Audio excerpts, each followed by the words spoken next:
lives. That's my agenda. Let's turn to Jason Collins. This is the sports star that came out. You tweeted this. So Jason Collins is a hero because he's gay. Our standard for heroism has dropped quite a bit since Normandy. Why such a cheap shot against a guy who did a pretty brave thing? I don't think it's a cheap shot. I think that heroism is defined by willingness to sacrifice in favor of, and take a real personal risk in favor of a noble, larger goal. This may be a noble, larger goal, but I'm not sure what the risk is. First male American athlete in history to come out as gay while still playing. Martina Navratilova came out in 1981. That was male. 3 years before I was born. I said male. So let me ask you something, Piers. Why do you hate Americans so much that you think this is such a homophobic country that when Jason Collins comes out, it is the biggest deal in the history of humanity? President Obama has to personally call him to congratulate him. Why do I hate America so much? That you think that we are such a homophobic country. I think you may be homophobic simply because you said, really? Why is Jason Collins a hero? Because he's gay. I don't understand why. Why sneer at a guy for coming out when he's being courageous? I'm not sneering at him for coming out. Aren't you the one being homophobic? I don't think it's homophobic to simply say we're apathetic about people's personal lives. You're the one who thinks your government's going to invade and attack you, which is fairly anti-American sentiment. I don't think that my government is going to do that. I think there's a possibility. Brave because he came out. So when you call me anti-American, I think that America is a fundamentally good place, Piers. Look at your own backyard. I think that America is a fundamentally good place. The fact is this, Piers. You're British, and a lot of folks have said you should leave the country because you're British. You come on here every night and you speak in a British accent. That doesn't make you a hero. That makes you being who you are. I'm Jewish. I understand. I'm Jewish. I wear a yarmulke on TV, right? There's a lot of anti-Semitism. There are people who are killed in anti-Semitic attacks, per capita, as many hate crimes against Jews as against gays in this country. America is not an anti-Semitic country, and I'm not a hero for wearing a yarmulke. Being who you are in 2013 in America is what America is about. It is not heroic to be who you are publicly. I'm glad for Jason Collins if he feels that he's going to live a happier life now. But it does not make you a hero to be who you are, because America is not a homophobic country. You know what, Ben? Come off it. Come off it. Got to leave it there, but come off it. Oh, is that Give the guy a break. He's the first one to come out. He's a brave guy. I applaud him. I'm glad the president calls him. To have your first thought to be to get on Twitter and sneer at him? No, I'm cheap. I think what's cheap is ripping on America and calling it essentially a homophobic country. So homophobic that we need to... calling America homophobic. Piers, you're the only one that's mentioned it. Piers, you cover stories in which man bites dog, not in which dog bites man. Mentioned America's homophobic. No, you know it's homophobic. Got to leave it there. But seriously, nobody mentioned America being homophobic. You're going mad. Then why the big deal? Ben Shapiro, come back soon. On the grill there, and well roasted he was too. When we come back, Reese Witherspoon's drunken. Chris Connolly. Now let's bring in Ben Shapiro. He's the editor-at-large for the conservative website Breitbart.com. Ben, what do you make of this interview? You think that it's a milestone, or that we in the media are simply just doing a setup? You know, I'm happy for Michael Sam because he's being who he wants to be, and that's wonderful. I do think that the media is overblowing it because the media has a particular purpose here, and that is anytime the media senses a milestone, the milestone is directed against people who don't exist, namely this great vast number of people apparently who hate Michael Sam and hate gay people. I don't think America is a homophobic place. I don't think that Michael Sam is going to see much difficulty in the NFL. In fact, I think the NFL is already celebrating him, and I think that the vast majority of the American people look at this and they do exactly what they're supposed to do. They shrug and they say, I hope he's a great football player. But don't you think the NFL is a homophobic place? They don't even have just one openly gay player. Well, how about this? How about we identify the actual individual homophobes within the NFL and then we all condemn them as opposed to worrying about an institutional bias that nobody seems to be able to actually document. But do you think the NFL is ready for this? I think the NFL is absolutely ready for this. Clearly, Missouri was, and Missouri isn't exactly the main state college of liberal arts. I mean, Missouri is a very red area of the United States, and his teammates on the campus obviously didn't think it was a big deal. I think it'll be fine for him in the NFL, and that's why I like what Michael Sam said. Michael Sam actually said, I don't think this is a big deal or really should be a big deal. I agree with him. I don't understand why the media makes it a big deal, and I'm wondering, after he comes out and after he's accepted, is the media now going to move on to this next, the first gay jockey? Are we going to move on to the next, the first gay hockey player? Because the goal of the media in all of this is to create this bugaboo of the American populace as vastly homophobic, hating gay people, and therefore it is a massive challenge for any gay person in public life to come out. That's simply not true in America in 2014. And when the media portrays it as a great act of heroism for anybody to come out, look, I'm an Orthodox Jew, okay? I wear my yarmulke here on television. That doesn't make me a hero. I don't believe America is an anti-Semitic country. I don't believe that America is an anti-gay country. Okay, so if it's not a big deal, for instance, Vice President Joe Biden, he just sent a tweet about it, and First Lady Michelle Obama, she said the following, you're an inspiration to all of us. We couldn't be prouder of your courage, both on and off the field. This is not something that you would find every day coming from the First Lady or the Vice President of the United States. Right, it's politically motivated. The reason that the First Lady and the Vice President of the United States do this is they are implying that there is some sort of vast conspiracy to keep people like Michael Sam out of public life, and that's simply not true. Look, if you want to portray Michael Sam as Jackie Robinson here, then you actually need a Ben Chapman. You need somebody on the other side who's speaking out against Michael Sam and saying it's so terrible that Michael Sam came out of the closet, it's so terrible to have gay people in the NFL. I'm still looking for that human being. Not precisely a conspiracy, but wouldn't you say that there's a lot of discrimination in this country against gays and lesbians? I would say overall there's a vastly minute amount of discrimination in this country against gays. The FBI statistics show there are about the same number of attacks on Jews in this country as there are on homosexuals, and this is not a country that discriminates against either Jews or homosexuals. And when we do find somebody who does discriminate against homosexuals, they should be called out by every person of good-hearted intent as they are in the United States in 2014. This is not 1952. All right, so let's listen to another voice. Former NFL coach Herm Edwards. He said the following to ESPN. Let's listen. The thing you talk about in the organization with the GM and obviously the owner is, can we handle this guy? Can we handle the media that's going to come along with his situations? He's bringing baggage into your locker room. So this kind of talk is real. I mean, we're not making that up. So, well, yeah, that's exactly right. But there's a difference between saying that he's bringing media baggage in and saying that his sexual orientation is the baggage. Tim Tebow brought a lot of media baggage, too. That's probably why he's not working in the NFL right now. And it is true that because of all this commotion, because of all this hubbub, because Michael Sam chose to reveal his sexual orientation in the New York Times as opposed to going to his teams individually and talking with them, there is going to be an enormous amount of baggage brought into the locker room. But that's a different sort of baggage than the idea that just because he's gay, he's not going to get hired. So talking about baggage, what do you think is going to happen during the draft? Do you think he's not going to be chosen simply because of what he did in the last 24 hours?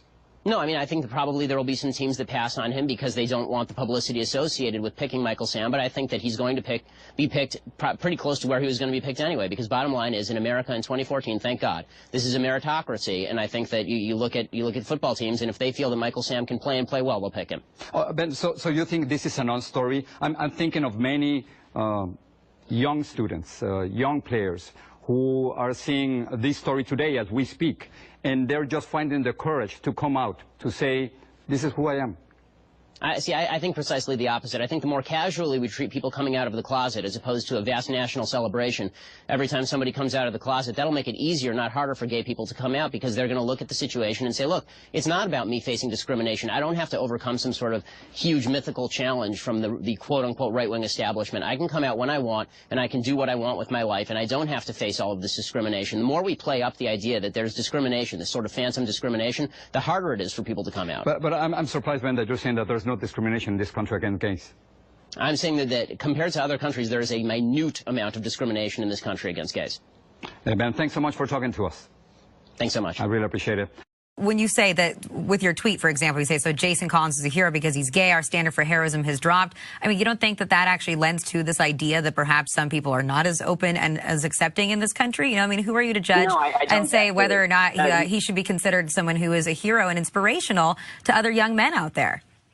Well, here's actually the problem that I have. I think that you can accept and tolerate people's behavior, and that, demonstrates non-homophobia. I think that it is ridiculous to suggest that just because you're not celebrating, on the cover of Sports Illustrated, somebody coming out of the closet, and you think, it's relatively unimportant in the grand scheme of things because people should be able to live their lives the way that they want. I don't really understand. There are folks who are saying that that was a homophobic tweet. I'm still confused as to how it's homophobic simply to say that you don't think it's a heroic move in today's America to come out of the closet the same way that it was maybe 20 years ago. Jared, do you have any thoughts on this? I mean, what's your response to, to Ben's take here? Yeah, it's truthfully, it's a little disturbing hearing some of that, but I get it. I heard, after I came out and I'd hear a lot of, well, what do you need to tell us for anyway? The bottom line is that there's something that straight people, I think, by and large, unless they, are recognizing this or have been told or educated on it, don't quite recognize, I think, that the luxury that it is for somebody who is gay to live openly and authentically, to go through life and not be scared to go to a work social function, to go out with your friends at work, but what it means to make up some excuse to not go because you're afraid they're, out at some function, ask you some questions you might not want to answer. The level of heroism, we have heroes every single day in all aspects of life. Jason Collins didn't do what he did to become a superhero. Jason Collins did what he did. And again, I'm not inside his head, but I'm just guessing, to live openly and authentically, to live his life. Now, it's unfortunate because don't think that the person who's coming out wants to go and share this news to the world, because it's the most personal news you could share, and it's the news that you would fight and say, this is none of your business. But at some point, we live in a world, you're a public figure, you want to live your life. Well, at some point, someone says, you know what, that's enough. I'm going to live my life. You have a problem with it, that's not my problem. So I don't think, and I wonder also, with Ben, maybe when he sent out that tweet, and I sent tweets before that I think, well, am I really saying what I want to say, or am I kind of just going against the grain with an idea of something? And I don't necessarily, I can't speak for Ben, but I don't understand where would there be any vitriol? Why is there any problem with people having, say a certain day to celebrate, or for this to be on the cover of Sports Illustrated? You mentioned, this has been going on. Well, you know what hasn't been going on? We have not had an active pro athlete in the United States, in North American, our four major pro sports, a male athlete come out. Billie Jean King, Martina Navratilova, Cheryl Swoops, Brittany Griner. There has been a different reaction. And the same way as I think back to, let's say in college, we were all in college and we all went out and did some crazy things sometimes. And as somebody who was closeted at the time, I was well aware that it was okay for, say, maybe two of my girlfriends, if they wanted to go off and experiment on some different things in life. But it was never cool for two guys. There's a macho effect there. We've gone several years since then.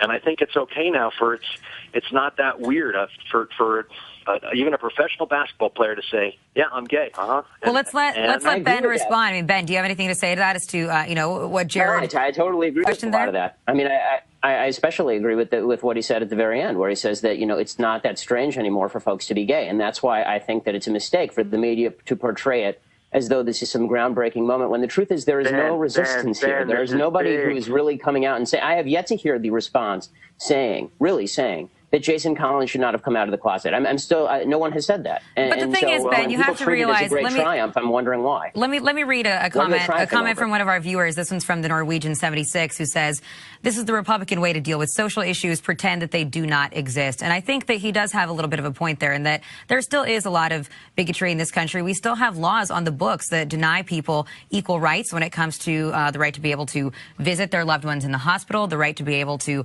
marry openly if they are in a gay relationship. And so, you can't say that everything is fine and we're at a good place in the country where there still aren't, inhibitions to people being able to live their lives. This is what I think is the real agenda in large part. I think the idea of equating, support for traditional marriage with a tremendous anti-gay sentiment that would put Jason Collins back in the closet is silly, and I think it's actually the real political agenda underlying a lot of the kind of coverage of issues like this. We are all happy for Jason Collins. He can live the life that he wants to live. I don't think that it is worthy of saying that America's such a homophobic, nasty place that we have to, treat this as some sort of a grand breakthrough in the American experiment. Hey, Ben, let me ask you something. Do you have kids, Ben? I don't. Ben, you don't. Are you going to have kids one day, maybe? I hope so. Okay. You have a couple kids. You have your son one day, he comes home, and he tells you, hey, listen, yeah, I'm the all-star of the baseball team. But, Dad, I need to tell you something else about me. I like boys. I'm attracted to my schoolmates or something. What do? Do you maybe think a little bit differently along the line? Hold on. Do you think maybe a little bit differently along the lines of, and have compassion for the struggle that one has gone through to keep his mouth shut, almost for others, for the benefit of others?